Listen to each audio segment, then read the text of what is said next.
नमस्कार my dear friends, मैं विनोद चंडालिया, एक R S P S educator, आपके अपने स्टडी के नए प्लेटफॉर्म जिसका नाम है नीस कोचिंग अभियान में आपका हार्दिक अभिनंदन करता हूं। जिस प्रकार से अपने राजस्थान के जीके की एमसीक्यू की क्लास चल रही थी माय डियर फ्रेंड्स, और साथ ही राजस्थान के करंट जीके के लिए मुमल वार्षिकांक भी बुक चल रही थी। और मुमल वार्षिकांक जो कि अगस्त 2021 से लेकर अगस्त 2022 तक जो वार्षिकांक है उसके इम्पोर्टेंट लगभग 400 से भी ज़्यादा जो एमसीक्यू है करंट के, तो वो उसकी क्लास चल रही थी माय डियर फ्रेंड्स। उससे पहले अपने 212 जो क्वेश्चन कंप्लीट कर चुके हैं, आज अपने 213 नंबर से क्वेश्चन को स्टार्ट करेंगे। और इससे पहले अपनी 3 क्लास जो है कंप्लीट कर चुके हैं इसकी, और ये अपनी चौथी क्लास है माय डियर। और इसे 4 से 5 क्लास में कंप्लीट कर देंगे। उसके बाद में सितंबर, अक्टूबर और नवंबर के लगभग 100 से भी ज़्यादा, प्रत्येक मंथ के 100 से भी ज़्यादा जो है करंट अफेयर के आपको एमसीक्यू करवाए जाएंगे माय डियर फ्रेंड्स। तो चलिए शुरू करते हैं क्लास को। देखो, वर्तमान में राजस्थान में थोक भाव सूचकांक यानी WPI का आधार वर्ष क्या है माय डियर। देखो, आधार वर्ष आपको याद होना चाहिए। देखो, होल प्राइस इंडेक्स की अगर बात करें, थोक भाव सूचकांक की बात करें, तो इसका आधार वर्ष जो क्या है 1999 और 2000 है माय डियर फ्रेंड्स। क्या है 1999 2000। और वहीं बात करें कि राजस्थान में वर्तमान में उपभोक्ता मूल्य सूचकांक यानी CPI का आधार वर्ष की बात करें तो कौन सा है 2016 है। और वहीं मैं आपको पहले बता चुका हूँ कि जो जीडीपी का आधार वर्ष है क्या है, सकल घरेलू उत्पाद। ठीक है, जीडीपी का जो आधार वर्ष है वो कौन सा है 2011 और 12। केवल डायरेक्ट क्वेश्चन जो है डाटा न पूछने के बजाय इनका आधार वर्ष भी पूछ लिया जाता है, तो माय डियर फ्रेंड्स ये आपको अच्छे से याद होना चाहिए। चलिए नेक्स्ट क्वेश्चन की ओर चलते हैं। कृषि गणना कितनी साल में की जाती है, कितनी अवधि के बाद की जाती है, तो माय डियर फ्रेंड्स 5 साल के बाद, यानी प्रत्येक 5 साल के बाद जो है कृषि की गणना होती है। नेक्स्ट हम बात करते हैं 2015-16 में महिला भूमि जोतों के क्षेत्रफल में कितनी वृद्धि हुई है। देखो, यहाँ पे महिला भूमि जोतों की बात हो रही है, ठीक है माय डियर फ्रेंड्स। तो उसके अंदर कितनी वृद्धि हुई है, तो वृद्धि की बात करें तो 2015-16 में जो है वृद्धि कितनी 24.44% जो है वृद्धि देखने को मिली है। अगर वृद्धि की बात करें तो कितनी थी पहले 30.30 लाख हेक्टेयर क्षेत्रफल था, जो अब बढ़कर 2015-16 के डाटा के अकॉर्डिंग कितना हो चुका है 16.55 लाख हेक्टेयर के लमसम माय डियर फ्रेंड्स हो चुका है। ठीक है, इस बात को अच्छे से नोट कर लेना। चलिए चलते हैं नेक्स्ट क्वेश्चन की ओर।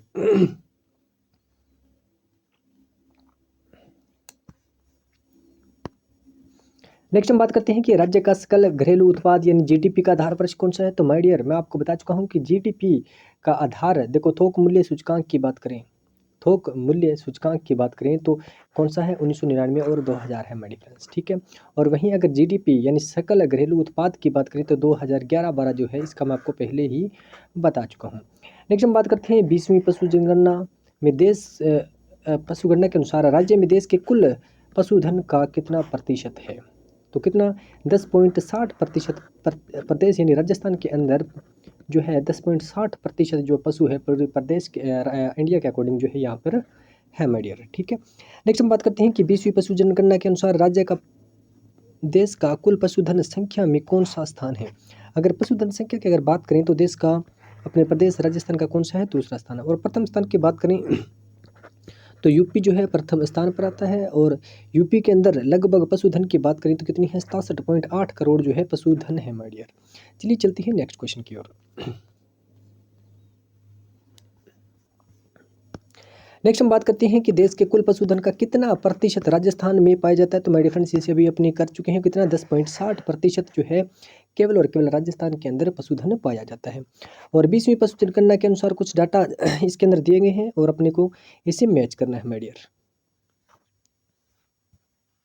जी, यहाँ पे पशुधन, तो चलिए इसको मैच करते हैं। देखो, यहाँ पे पशुधन दे रखा है और यहाँ पर प्रतिशत हिस्सा दे रखा है। देखो, गोवंश, भैंस और बकरियाँ और भेड़, अगर इन टोटल की अगर बात करें तो सबसे ज़्यादा जो है वो देश के अंदर सबसे ज़्यादा जो पशुधन है वो कौन सा है, तो माय डियर फ्रेंड्स आपको यहाँ पर बकरियों का जो पशुधन है वो देखने को ज़्यादा मिलेगा। देखो, गोवंश की बात करें तो कितना 7.23% गोवंश पाए जाते हैं, और भैंस की बात करें तो कितना 12.47%, और बकरियों की बात करें तो 14%, और भेड़ की बात करें तो 10.64% है माय डियर फ्रेंड्स। और यहाँ पे एक थोड़ी सी बात ये भी नोट कर लेना कि भेड़ जो है कितने 10.64% है, और लगभग 10.60% जो है क्या राजस्थान के अंदर पशुधन है भारत का। ठीक है माय डियर, चलिए चलते हैं नेक्स्ट क्वेश्चन की ओर।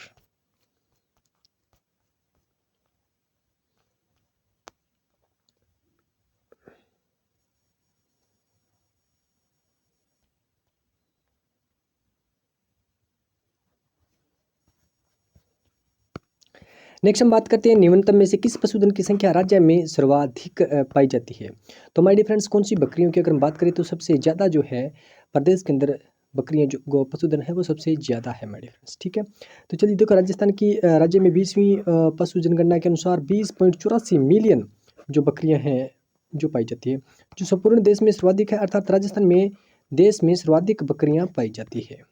ठीक है, यानी अगर देश के अंदर पूछा जाए तो सबसे ज़्यादा बकरियां कहाँ पाई जाती है, तो माय डियर फ्रेंड्स राजस्थान में पाई जाती है। लगभग 20.84 मिलियन बकरियां जो है वो राजस्थान के अंदर माय डियर पाई जाती है। वहीं हम बात करते हैं अनुप्रति कोचिंग योजना के बारे में, निम्न में से कौन सा कथन जो है सही है। योजना के अंतर्गत ऐसी की लड़कियों के विवाह हेतु वित्तीय सहायता, देखो ये अनुप्रति योजना है, ये अनुप्रति कोचिंग योजना है। ठीक है माय डियर फ्रेंड्स, देखो कोचिंग का नाम लेते ही आपको लगभग ये इसकी योजना के बारे में बिल्कुल डिक्लेयर हो जाता है, क्योंकि विवाह के लिए बिल्कुल नहीं है। यह SC ST के विद्यार्थियों के लिए कोचिंग करवाने के लिए है। ठीक है माय डियर फ्रेंड्स, ये किसके लिए है, कोचिंग करवाने के लिए।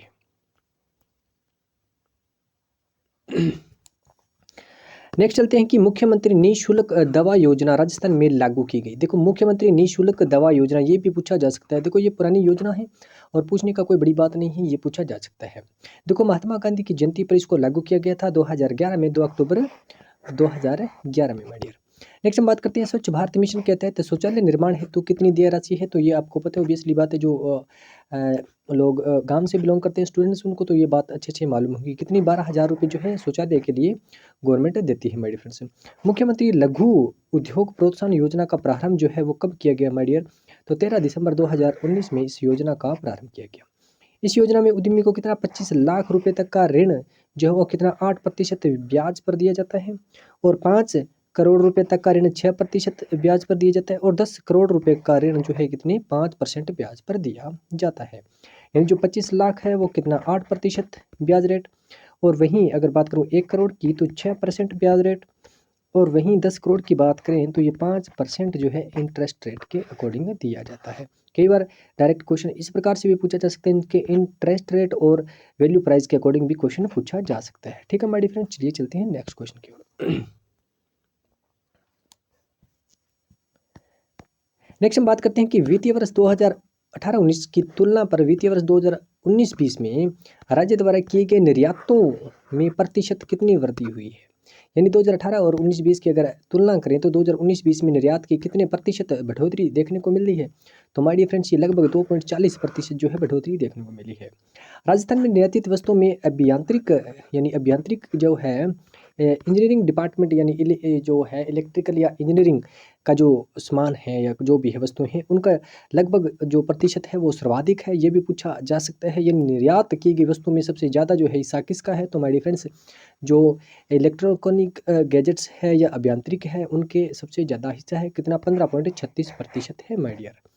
नेक्स्ट हम बात करते हैं राजस्थान में निर्यातों को बढ़ावा देने के लिए प्रोत्साहन योजना की जो शुरुआत है वो कब की गई थी, तो माय डियर फ्रेंड्स 1994 में यह की गई थी, राजस्थान निर्यात प्रोत्साहन योजना 1994 माय डियर फ्रेंड्स। ठीक है, चलिए चलते हैं नेक्स्ट क्वेश्चन की ओर।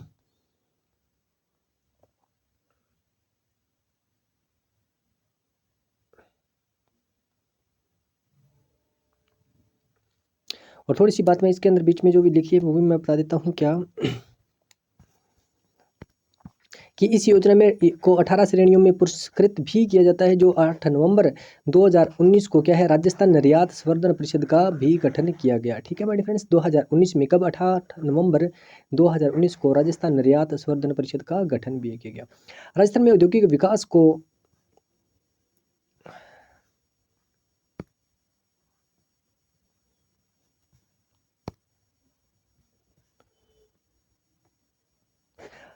राजस्थान में औद्योगिक विकास को गति देने वाली शीर्ष संस्था है वो कौन सी है, तो माय डिफरेंस औद्योगिक विकास की बात करें तो आप रिको का नाम लेंगे। माय डिफरेंस क्या, रिको।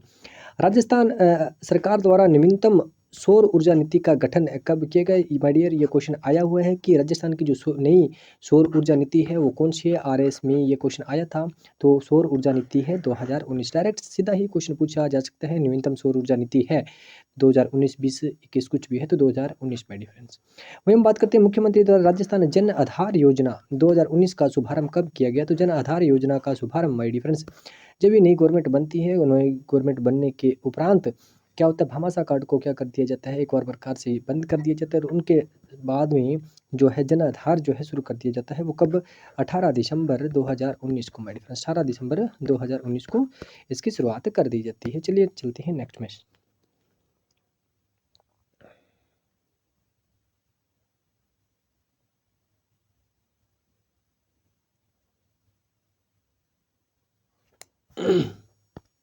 नेक्स्ट है कि राजस्थान में जन सूचना पोर्टल की शुरुआत जो है वो कब की गई थी, तो माय डियर फ्रेंड 13 सितंबर 2019 को जन सूचना पोर्टल की शुरुआत की गई थी।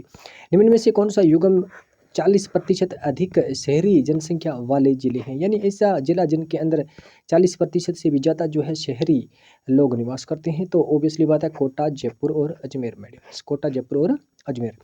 नेक्स्ट हम बात करते हैं समग्र शिक्षा यानी प्राथमिक एवं माध्यमिक शिक्षा के सार्वभौमिकरण से संबंधित फ्लैगशिप जो योजनाएं हैं उनसे संबंधित असत्य कथन का आपको चयन करना है, असत्य कथन का चयन करना है। देखो, स्कूली शिक्षा में सामाजिक और लैंगिक अंतराल को भरना, ठीक है माय डियर फ्रेंड्स, देखो ये राइट बात है, ये असत्य कथन की बात हो रही है तो ये राइट है, ठीक है, ये बात सही है, असत्य नहीं है। नेक्स्ट हम बात करते हैं शिक्षा का व्यवसायीकरण को रोकना, ऐसी कोई इसके अंदर बात नहीं है माय डियर फ्रेंड्स, ये जो रॉन्ग हो जाएगी, यानी ऑप्शन के अकॉर्डिंग, क्वेश्चन के अकॉर्डिंग ये बात तो राइट है, वैसे ये बात सही है ऊपर वाली, ठीक है। और नेक्स्ट हम बात करते हैं RTE एक्ट 2019 को लाया गया, ये भी बात राइट है, यानी दोनों बात राइट है, मगर अपने को जो बात गलत है वो नोट करनी है ना। सेकंड और थर्ड ये दोनों बातें राइट है वैसे, मगर क्वेश्चन के सॉरी फर्स्ट और थर्ड ये राइट है वैसे, और अपने को कौन सी रॉन्ग चाहिए, तो ये वाली है रॉन्ग हो जाएगी, ठीक है। आगे और पढ़ लेते हैं क्या लिखा है इसमें। इसमें लिखा है योजना केंद्र व राज्य सरकार की वित्त सहभागिता 50-50% है। देखो ये 50-50% नहीं है, ये 60-40% है माय डियर, ठीक है। यानी देखो इसमें बोला भी असत्य कथन को ढूंढना है, तो ये कथन अपना असत्य हो जाएगा, और दूसरा ये भी कथन क्या है, असत्य हो जाएगा। वैसे अगर पूछा जाए कि सत्य कथन कौन सा है, तो स्कूल शिक्षा में सामाजिक और लैंगिक अंतराल को भरना, ये राइट बात है। और RTE एक्ट आपको पता है 2009 में ही लागू हुआ था, और योजना केंद्र और राज्य सरकार की सहभागिता कितनी है, 60-40% की सहभागिता है। और अपने को रॉन्ग जो असत्य कथन है वो ढूंढना है, तो कौन सा, सेकंड और फोर्थ जो है वो असत्य है माय डियर फ्रेंड, सेकंड और फोर्थ। चलिए चलते हैं नेक्स्ट क्वेश्चन की ओर।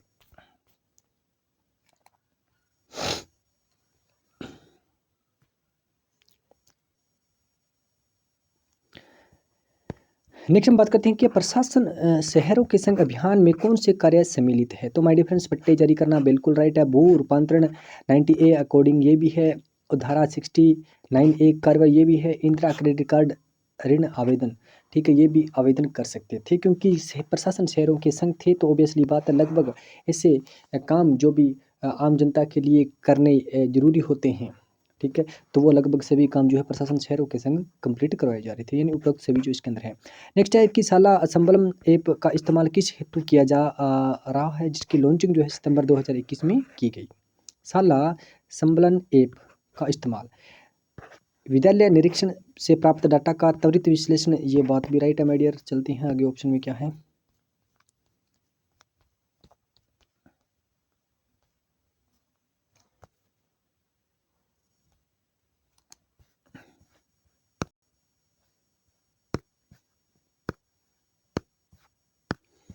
नेक्स्ट है कि शैक्षणिक प्रक्रियाओं को डाटा संग्रहण, ये भी राइट है। शिक्षा गुणवत्ता सुनिश्चित करने, तो यानी उपरोक्त सभी, यानी टोटल की टोटल जो तीनों की तीनों बातें हैं वो राइट में। नेक्स्ट हम बात करते हैं कि टोक्यो पैरा ओलंपिक में स्वर्ण पदक जीतने वाली राजस्थान की अवनी लेखरा का संबंध किससे है, तो माय डिफरेंस अवनी लेखरा को आपको पता है पद्मश्री भी मिला है, ठीक है। और अवनी लेखरा जो है बेटी बचाओ बेटी पढ़ाओ की ब्रांड एम्बेसडर भी है, किसकी, बेटी बचाओ और बेटी पढ़ाओ इसकी ब्रांड एम्बेसडर भी है माय डियर, ठीक है। और अवनी लेखरा आपको पता है ये क्या है, एक शूटर है, ठीक है, और उन्होंने शूटिंग के अंदर एक स्वर्ण पदक भी जीता है, और एक टोक्यो पैरा ओलंपिक्स में एक रजत पदक भी जीता था माय डियर फ्रेंड्स, ठीक है। तो ये क्या है, शूटिंग से बिलोंग करती है। नेक्स्ट हम बात करते हैं देवेंद्र झांझड़िया की ने जेवलिन भाला फेंक में स्पर्धा में टोक्यो पैरा ओलंपिक में कौन सा पदक जीता है, तो ऑब्वियसली बात है देवेंद्र झांझड़िया। ऐसे भी पूछा जा सकता है कौन से खेल से बिलोंग करते हैं, तो ये भाला फेंक यानी जेवलिन थ्रो से बिलोंग करते हैं, तो इन्होंने रजत पदक जीता था मेरे फ्रेंड। चलते हैं नेक्स्ट क्वेश्चन की ओर। नेक्स्ट हम बात करते हैं राजस्थान पैरा एथलीट सुंदर गुर्जर की बात हो रही है, जिन्होंने टोक्यो पैरा ओलंपिक में कांस्य पदक जीता है। इसका संबंध किससे है? तो माय डियर फ्रेंड्स, सुंदर गुर्जर भी क्या है, जेवलिन थ्रो यानी भाला फेंक से संबंधित है। नेक्स्ट हम बात करते हैं ग्रामीण आई स्टार्ट कार्यक्रम, जिसकी शुरुआत सितंबर 2021 में हुई, के लिए सही व्याख्या होगी। क्या है? देखो, ग्रामीण आई स्टार्ट कार्यक्रम क्या है माय डियर फ्रेंड्स? ग्रामीण आई स्टार्ट कार्यक्रम। अब देखो, यहाँ से ऑब्वियसली बात है, ग्रामीण का बात हो रहा है तो ग्रामीण क्षेत्रों के लिए है, ठीक है। यानी आई स्टार्ट की मतलब ये है कि उनका कोई इनकम सोर्स से रिलेटेड जो नवाचार है या कुछ ऐसी उनको सिखाना होता है माय डिफरेंस युवाओं के लिए। ग्रामीण क्षेत्र में युवाओं को कंप्यूटर सिखाना, ग्रामीण क्षेत्र में युवाओं के स्टार्टअप एवं नवाचारों का विकास करना, ठीक है माय डिफरेंस, ये बात इनमें से राइट हो जाएगी, ठीक है। चलिए चलते हैं नेक्स्ट क्वेश्चन की ओर।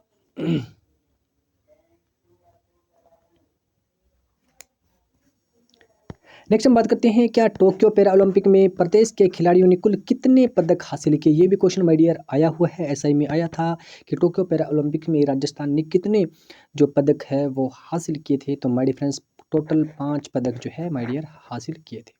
नेक्स्ट हम बात करते हैं पैरा ओलंपिक में स्वर्ण पदक विजेता कृष्णा नागर की बात हो जाए। क्या है? कृष्णा नागर किस खेल से संबंधित है? तो माय डियर फ्रेंड, मैं आपको बता चुका हूँ। क्या ये बैडमिंटन से बिलोंग करते हैं? अवनी लेखरा की बात आ जाए तो ये शूटिंग से बिलोंग करते हैं, ठीक है माय डियर फ्रेंड्स। इस प्रकार से आपको सभी के बारे में अच्छे से पता होना चाहिए, ठीक है माय डियर फ्रेंड्स। और फिर वही देवेंद्र झाझड़िया की बात आ जाए तो जेवलिन थ्रो की बात हो रही है, ठीक है my dear friends. Next time महिला एवं बाल विकास विभाग द्वारा राजस्थान ने किस पैरा एथलीट्स को बेटी बचाओ बेटी पढ़ाओ का ब्रांड एम्बेसडर मैं आपको भी बता चुका हूँ। कौन? Avani Lekhara my dear. चलती है नेक्स्ट क्वेश्चन की ओर। नेक्स्ट हम बात करते हैं कि केंद्रीय बाजरा अनुसंधान संस्थान कहाँ स्थापना जो है वो कहाँ होगी? तो माय डियर फ्रेंड्स, केंद्रीय बाजरा अनुसंधान संस्थान बाड़मेर, कहाँ पे? बाड़मेर में इसकी स्थापना होगी। केंद्र सरकार द्वारा चलाई जा रही जल जीवन मिशन योजना, क्या जल जीवन मिशन योजना में केंद्र और राज्य की भागीदारी कितनी है? 50-50% है माय डियर फ्रेंड्स। कितनी?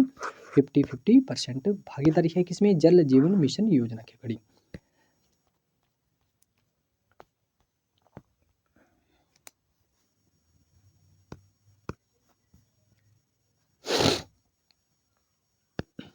नेक्स्ट हम बात करते हैं कि सौभाग्य योजना के अनुसार निम्नलिखित में से किस राज्य में सौर आधारित स्टैंड सिस्टम के माध्यम से विद्युतीकरण करने वाले अधिकतम घर हैं? क्या है? सौभाग्य योजना के अकॉर्डिंग क्या है, इसमें सौर आधारित स्टैंड एलोन सिस्टम के अकॉर्डिंग क्या है, के माध्यम से प्रत्येक घर के अंदर जो है विद्युत सप्लाई हो रही है मेरे फ्रेंड्स, किसमें? सौर आधारित है।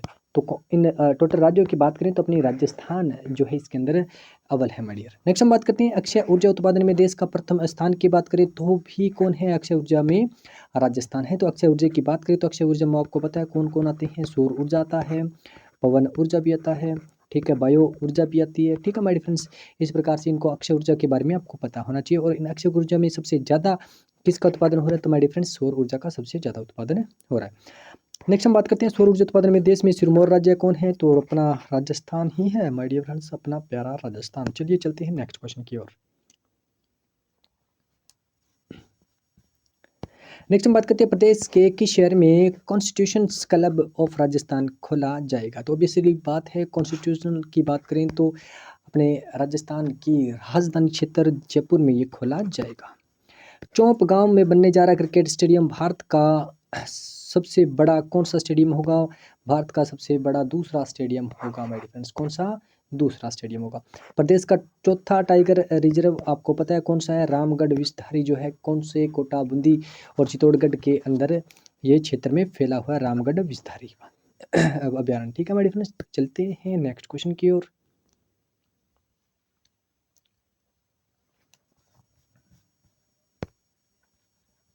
नेक्स्ट हम बात करते हैं क्षेत्रफल और सकल राज्य में इनकी योगदान, ठीक है।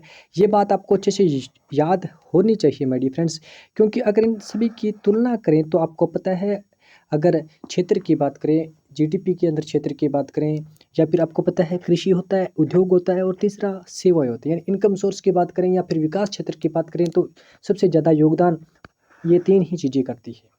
आपको पता है कृषि में बांटा गया है, उद्योग में बांटा गया है, और तीसरा सेवा क्षेत्र में इसको बांटा गया है, ठीक है। तो सबसे ज़्यादा अगर योगदान की बात करें तो कौन है माय डियर फ्रेंड्स?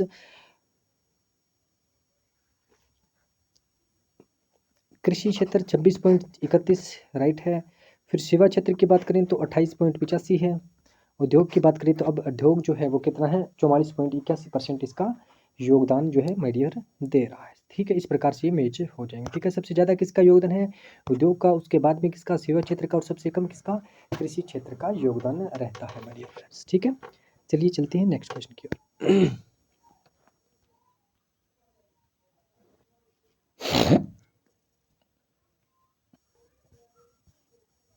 नेक्स्ट हम बात करते हैं क्या 2021-22 के अनुसार क्या, एक तो शिखर कीमतों पर और दूसरा प्रचलित कीमतों पर प्रति व्यक्ति आय के बारे में बताना है।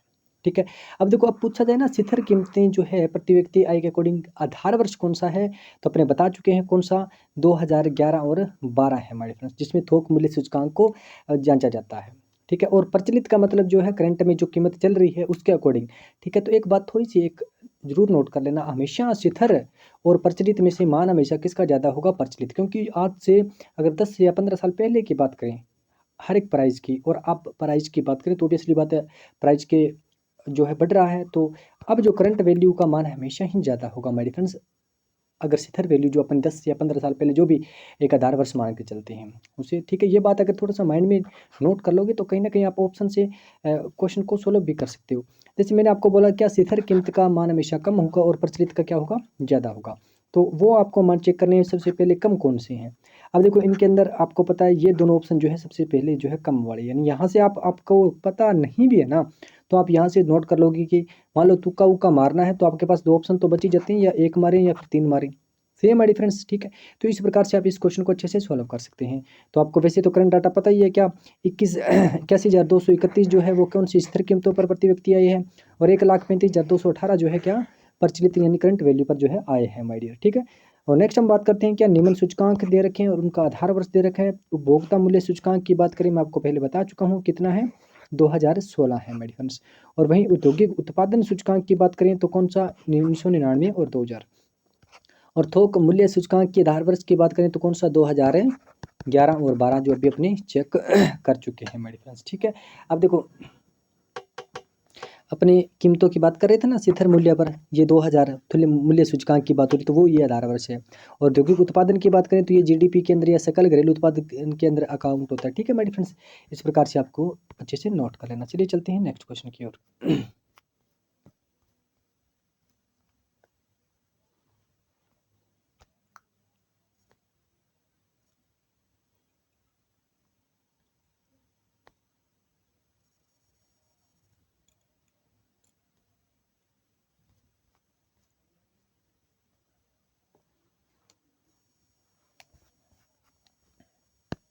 नेक्स्ट हम बात करते हैं कृषि एवं संबद्ध क्षेत्र के सकल राज्य मूल्य संवर्धन GSVA में स्थिर मूल्य में वर्ष 2011-12 की तुलना में 2021-22 में कितने प्रतिशत जो है वृद्धि दर्ज की गई है, तो माय डियर फ्रेंड्स कितनी, 5.04% वृद्धि दर्ज की है।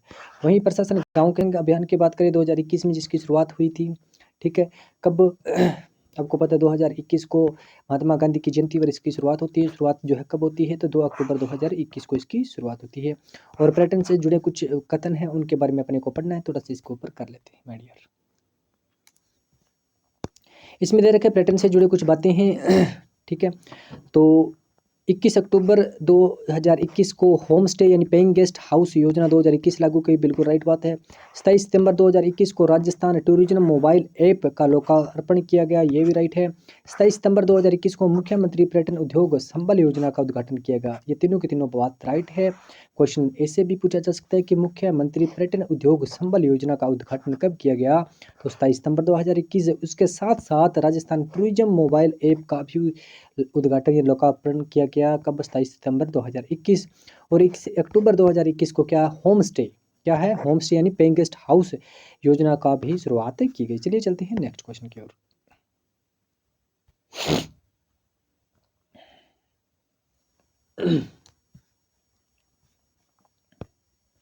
नेक्स्ट हम बात करते हैं राज्य में 31 दिसंबर 2021 तक कुल कितने मेडिकल कॉलेजों की स्थापना की जा चुकी है। 31 दिसंबर 2021 तक के डाटा की बात करें तो कितने, 26 जो है मेडिकल कॉलेज खोले जा चुके हैं।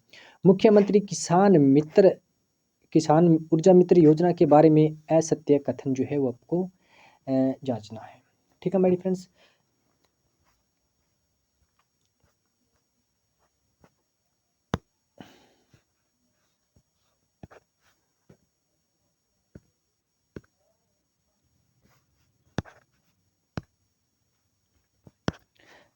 मुख्यमंत्री किसान मित्र योजना के बारे में आपने को बताना है कि कौन सा जो है असत्य कथन है मेरे फ्रेंड्स।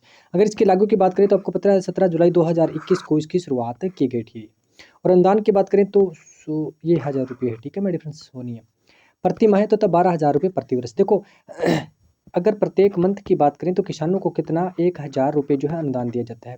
तो किसान मित्र योजना का मतलब ये है कि जिन किसानों के जो है जो खेतों में मतलब लाइट के जो ट्यूबवेल लगे हैं कुछ भी है, ठीक है, तो लाइट वाले जो पंप लगे हैं तो उनका अगर जो बिल मान लो किसी किसान का पर मंथ 1500 रुपये आता है, ठीक है, कितना आता है 1500 रुपये आता है, ठीक है, तो उसमें से उसको सिर्फ मात्र 500 रुपये ही भरने पड़ते हैं। 1000 रुपये जो है वो क्या है गवर्नमेंट जो है वहन करती है, ठीक है, अनुदान देती है। और प्रत्येक वर्ष का कितना हो जाता है, अगर एक महीने का 1000 है तो 12 महीनों में कितना 12,000 रुपये हो जाता है मेरे फ्रेंड्स, इसे अच्छे से नोट कर लेना। वित्त वर्ष सरकार कितना वहन कर चुकी है 1450 करोड़ रुपए जो वहन कर चुकी है। और विभाग की बात करें तो कृषि विभाग नहीं है, ये विद्युत विभाग है माय डियर फ्रेंड्स। कौन सा विद्युत विभाग, ठीक है। तो चलिए तीनों चारों बातें हैं इस प्रकार से मैंने आप लोगों को बता दी है। नेक्स्ट हम बात करते हैं घर घर औषधि योजना के बारे में। आपको असत्य कथन के बारे में बताना है। शुरुआत जो है 1 अगस्त 2021 को हुई थी, ये बात आपको अच्छे से नोट कर लेना है 1 अगस्त 2021 की। और 4 पौधे कौन से, तुलसी, गिलोय, अश्वगंधा और कालमेघ। बस ये बातें तो आपको नोट होनी चाहिए, तुलसी, गिलोय, अश्वगंधा और कालमेघ। और ब्रांड एम्बेसडर संदीप चौधरी, ठीक है, ब्रांड एम्बेसडर संदीप चौधरी। ये तीनों की तीनों बातें जो राइट है वो आपको अच्छे से नोट होनी चाहिए। चलिए चलते हैं नेक्स्ट क्वेश्चन की ओर।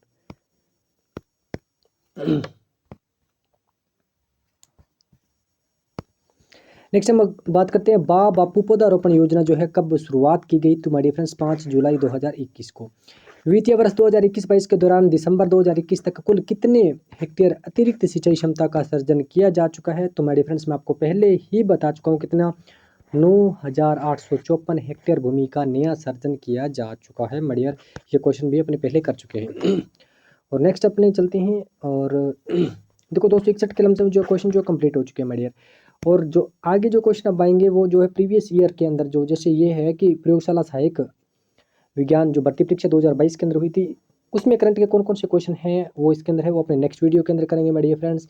और मैं आपको साथ ही बता दूं कि जो आरपीएससी सेकंड ग्रेड का जो स्टूडेंट आरपीएससी सेकंड ग्रेड की तैयारी कर रहा है, क्या आरपीएससी सेकंड ग्रेड की जो तैयारी कर रहा है उसका जो फर्स्ट पेपर है, कौन सा फर्स्ट पेपर है, उसके लगभग टोटल के टोटल मान लो 100 टॉपिक हैं, 100 टॉपिक, उनके शॉर्ट नोट्स जो है आपको उपलब्ध करवाए जाएंगे माय डियर फ्रेंड्स, यानी वीडियो के माध्यम से, ठीक है। यानी अब आप तक आपने जितना पढ़ लिया बहुत अच्छी बात है। अब मेरा यही मानना है कि आप प्रत्येक जो टॉपिक है इसके बारे में नेक्स्ट वीडियो में आपको लेके आऊँगा, जिसके अंदर बताऊँगा कि आप शॉर्ट नोट्स कैसे बनाओ ताकि उन 100 टॉपिक्स को आप मात्र से मात्र 30 से 35 पेज के अंदर कवर कर लो।